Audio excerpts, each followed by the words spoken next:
Robin Williams had cardiac disease and brain disease. The cardiac disease was serious. They treated it emergently, and guess what? It did not kill him. His brain disease killed him. Wow. That's a fact, and that needs to be on the tip of everyone's tongue. This man was robbed from us. His life was robbed. His family was robbed. And I say, not only is it mental illness that did that, it's the stigma of mental illness that really put that all the way in. What I've noticed is that people feel more secure of saying they went to rehab than saying that I need mental assistance. Oh, my God. Absolutely. Yes. Right. You don't go into some sort of treatment program, presumably hospital, or at least a program that is meant for the treatment of addiction, to maintain recovery. Now, he might have gone into a hospital for depression that was threatening his recovery, but why can't we talk about that? Why can't we be more direct? Suddenly the term rehab covers everything from sober living to psychiatric hospitalization. You don't necessarily have to go out and start drinking and using again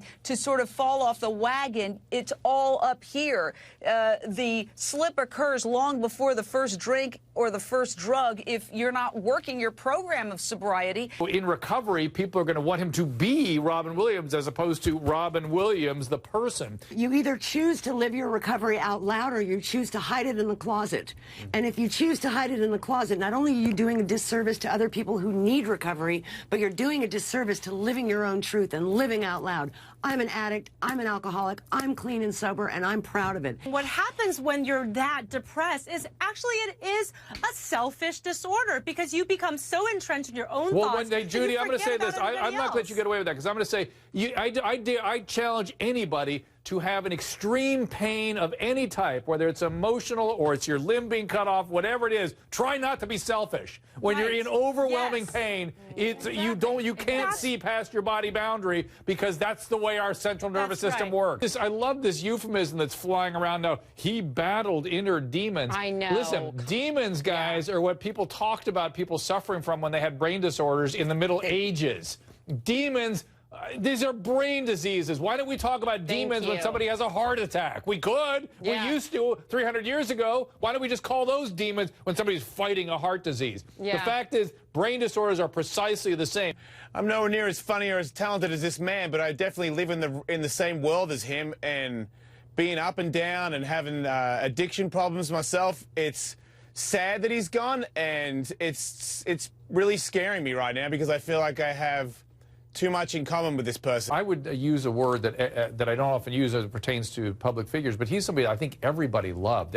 He either had an act or played some character or was in some movie that everybody is attached to in some way. He watched out for me in the days with early, in the 70s when both of us were just sort of baby addicts running around Los Angeles long before we even knew what sober meant. I was like 11 years old, and my mom would pretty much have the different comedians come over to the house, and Robin was there.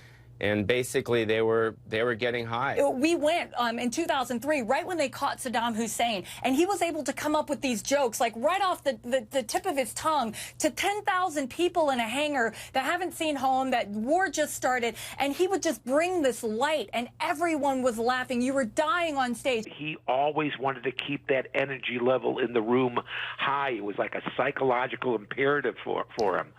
Like he would feel that if the energy dropped and he wasn't being funny, he was somehow disappointing you. Talk about, is there a link between depression and comedians? First of all, I want to say this. Comedy is not something that you go into if you're well-adjusted, okay? It's not something that's just like, it's a lifeline. It's a last resort, at least for me, and I believe a lot of comedians are like that. Comedy it's a very lonely, it's a lonely existence. I mean, you're on stage with just you and the audience, and you get the love, from them, and you feed off of it. Part of the drug is just going out on stage and feeling that connection with people because you get to be so close with those people, but yet you're so not close with them because the second you leave that stage, they're out of your life. The problem with comics like that, and myself included, is when we're at our darkest, sometimes that's when we're the funniest to other people. So it's almost counterintuitive.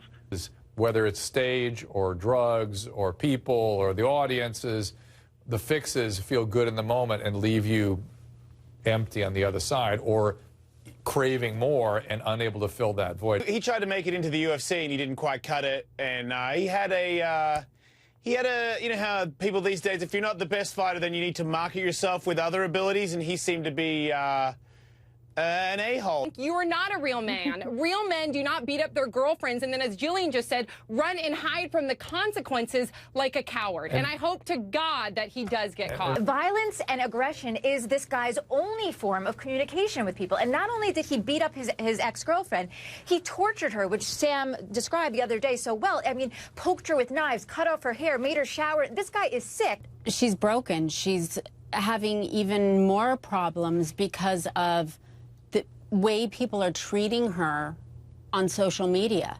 They're building him up and saying that she deserves it because she was a porn star. It was self-defense when you took a dull knife and cut her hair off.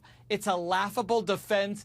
This is the kind of guy who comes into my office and says, it wasn't kidnapping, it was a surprise adoption. Get out of here.